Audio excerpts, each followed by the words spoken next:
ولا تحسبن الذين قتلوا في سبيل الله أمواتا بل أحياء عند ربهم يرزقون فرحين بما آتاهم الله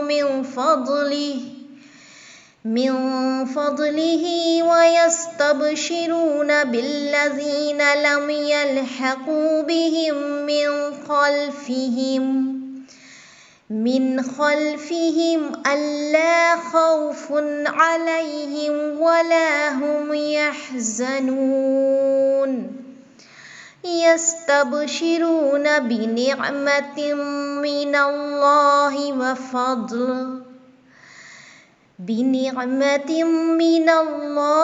وفضل وأن الله لا يضيع أجر المؤمنين۔ ترجمہ: جو لوگ خدا کی راہ میں شہید کیے گئے ان کو ہرگز مردہ نہ سمجھ بلکہ زندہ ہیں، اپنے رب کے پاس روزیاں دیے جاتے ہیں، خدا نے اپنا فضل جو انہیں دے رکھا ہے اس سے بہت خوش ہیں اور خوشیاں منا رہے ہیں، اور ان لوگوں کی جو اب تک ان سے نہیں ملے ان کے پیچھے ہیں، یوں کہ ان پر نہ کوئی خوف ہے اور نہ وہ غمگین ہوں گے۔ وہ خوش وقت ہیں اللہ کی نعمت اور فضل سے، اور اس سے بھی کہ اللہ تعالیٰ ایمان والوں کے اجر برباد نہیں کرتا ہے۔ تو یہ ترجمہ کہاں تک کا تھا؟ یہ ترجمہ تھا آپ کا آیت نمبر 171 تک کا، ٹھیک ہے۔ اب آپ تفسیر سنیے۔ تفسیر کیا ہے؟ اللہ تعالیٰ فرماتا ہے، گو شہید فی سبیل اللہ دنیا میں مار ڈالے جاتے ہیں، لیکن آخرت میں ان کی روحیں زندہ رہتی ہیں اور روزیاں پاتی ہیں۔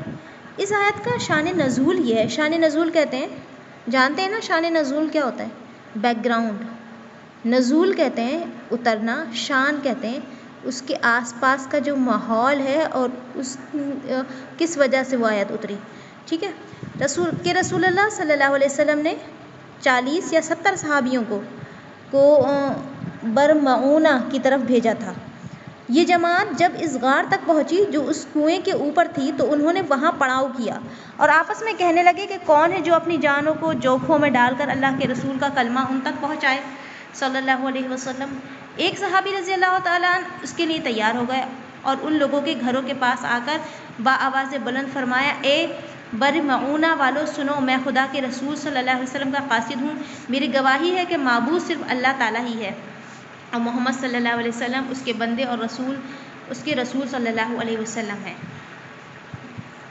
یہ سنتے ہی ایک کافر اپنا تیر سنبھالے ہوئے اپنے گھر سے نکلا، اس طرح تاک لگا کر آیا کہ ادھر کی پسلی سے ادھر کی پسلی میں سے تیر پار نکل گیا۔ اس صحابی کی زبان سے بے ساختہ نکلا، فوت رب الکعبہ، کعبہ کے خدا کی قسم میں مراد کو پہنچ گیا۔ اب کفار نشانات ٹٹولتے ہوئے اس غار پر جا پہنچے اور عامر بن طفیل نے جو ان کا سردار تھا اب ان سب مسلمانوں کو شہید کر دیا۔ حضرت انس رضی اللہ تعالیٰ عنہ فرماتے ہیں، ان کے بارے میں قرآن اترا کہ ہماری جانب سے ہماری قوم کو یہ خبر پہنچا دو کہ ہم اپنے رب سے ملے، وہ ہم سے راضی ہو گیا اور ہم اس سے راضی ہو گئے۔ ہم ان آیتوں کو برابر پڑھتے رہے، پھر ایک مدت کے بعد یہ منسوخ ہو کر اٹھا لی گئیں اور آیت ولا تحسبن اتری۔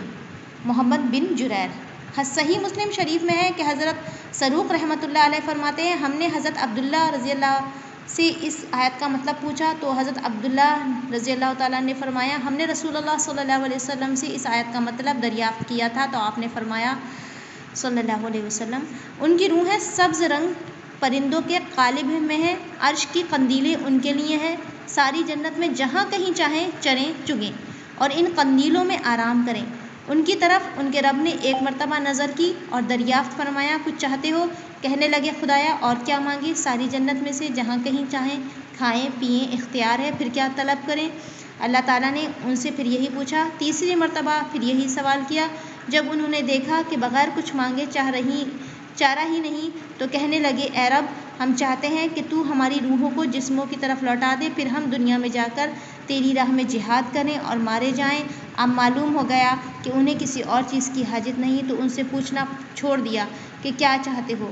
رسول اللہ صلی اللہ علیہ وسلم فرماتے ہیں جو لوگ مر جائیں، یہ بات دھیان سے سنیے آپ لوگ، حدیث، جو لوگ مر جائیں اور خدا کے یہاں بہتری پائیں وہ ہرگز دنیا میں آنا پسند نہیں کرتے مگر شہید، کہ وہ تمنا کرتا ہے کہ دنیا میں دوبارہ لوٹایا جائے اور دوبارہ راہ خدا میں شہید ہو، کیونکہ شہادت کے درجات کو وہ دیکھ رہا ہے۔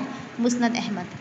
صحیح مسلم شریف میں بھی یہ حدیث ہے، مسند احمد میں ہے کہ رسول اللہ صلی اللہ علیہ وسلم نے حضرت جابر بن عبداللہ رضی اللہ تعالی عنہما سے فرمایا، اے جابر، تمہیں معلوم بھی ہے کہ خدا نے تمہارے والد کو زندہ کیا۔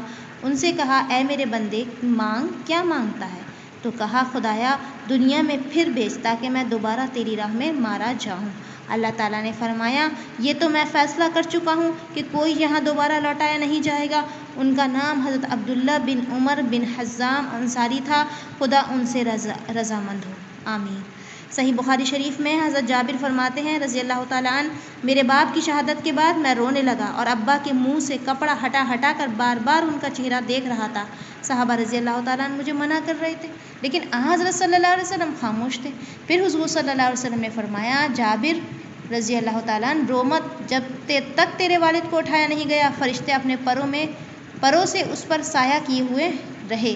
مسند احمد میں ہے کہ حضور صلی اللہ علیہ وسلم نے فرمایا، جب تمہارے بھائی احد والے دن شہید کیے گئے تو اللہ تبارک و تعالیٰ نے ان کی روحیں سبز پرندوں کے قالب میں ڈال دیں جو جنتی درختوں کے پھل کھائیں اور جنتی نہروں کا پانی پئیں اور عرش کے سائے تلے وہاں لٹکتی ہوئی قندیلوں میں آرام اور راحت حاصل کریں۔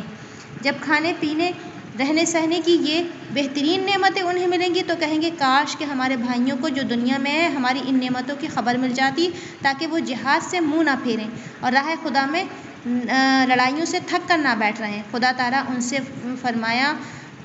نے ان سے فرمایا، تم بے فکر رہو، یہ خبر ان تک میں پہنچا دیتا ہوں۔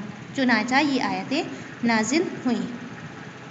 حضرت ابن عباس رضی اللہ تعالیٰ عنہ سے بھی یہ مروی ہے کہ حضرت حمزہ رضی اللہ تعالیٰ عنہ اور آپ کے ساتھیوں کے بارے میں یہ آیتیں اتری۔ ٹھیک ہے، مستدرک حاکم۔ یہ بھی مفسرین نے فرمایا ہے کہ احد کے شہیدوں کے بارے میں یہ آیتیں نازل ہوئیں۔ ابو بکر بن مرویہ میں حضرت جابر رضی اللہ تعالیٰ عنہ سے روایت ہے، رسول اللہ صلی اللہ علیہ وسلم نے مجھے دیکھا اور فرمانے لگے، جابر، کیا بات ہے کہ تم مجھے غمگین نظر آتے ہو؟ میں نے کہا، یا رسول اللہ صلی اللہ علیہ وسلم، میرے والد شہید ہو گئے جن پر بار قرض بہت ہے اور میرے چھوٹے چھوٹے بھائی بہن بہت ہیں۔ آپ نے فرمایا، سن، میں تجھے بتاؤں، جس کسی سے خدا نے کلام کیا، پردے کے پیچھے سے کلام کیا، لیکن تیرے باپ سے آمنے سامنے بات چیت کی، فرمایا مجھ سے مانگ، جو مانگے گا دوں گا۔ تیرے باپ نے کہا، خدایا میں تجھ سے یہ مانگتا ہوں کہ تو مجھے دنیا میں دوبارہ بھیج، میں تیری راہ میں دوسری مرتبہ شہید کیا جاؤں۔ رب عز و جل نے فرمایا، یہ بات تو میں پہلے ہی مقرر کر چکا ہوں کہ کوئی بھی لوٹ کر دوبارہ دنیا میں نہیں جائے گا۔ کہنے لگے، پھر خدایا میرے بعد والوں کو ان مراتب کی خبر پہنچا دے۔ چنانچہ اللہ تعالیٰ نے وَلَا تَحْسَبَنَّ سے لے کے آگے تک کی آیات نازل فرمائی۔ ٹھیک ہے، تو یہ جو ہے تفسیر ابن کثیر ہے۔ کچھ لوگ اگر نیو ہیں ایک دو آج، تو یہ سوچتے نہیں کہ بار بار ایک روایت کیوں ریپیٹ ہو رہی ہے۔ تفسیر ابن کثیر میں ساری احادیث کا کلیکشن ہے، تو جتنے بھی راوی ہیں اور جہاں جہاں سے روایات کلیکٹ کی گئی ہیں وہ ساری ایک جگہ رکھ دی گئی ہیں۔ اس میں ملتی جلتی روایات ہیں، کیونکہ آپ صلی اللہ علیہ وسلم نے ایک مواقع کے بارے میں بہت سارے لوگوں کی جو رہنمائی کی تو وہ انہی الفاظ کے ساتھ تھی۔ کچھ کہنے میں اور سننے میں الفاظ بدل جاتے ہیں لیکن بات وہی رہتی ہے۔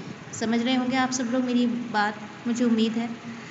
تو آج بھی بہت کم لوگ آن لائن ہیں، تو میں یہ چاہتی ہوں، اور دوسری بات یہ ہے قرآن کے لیے جو ہے بیچ میں آیات نہیں مس ہونی چاہیے۔ تو جو بھی لوگ قرآن سے کنیکٹ ہونے والے ہیں، جڑنے والے ہیں، وہ قرآن جب بھی پڑھیں اس کی آیات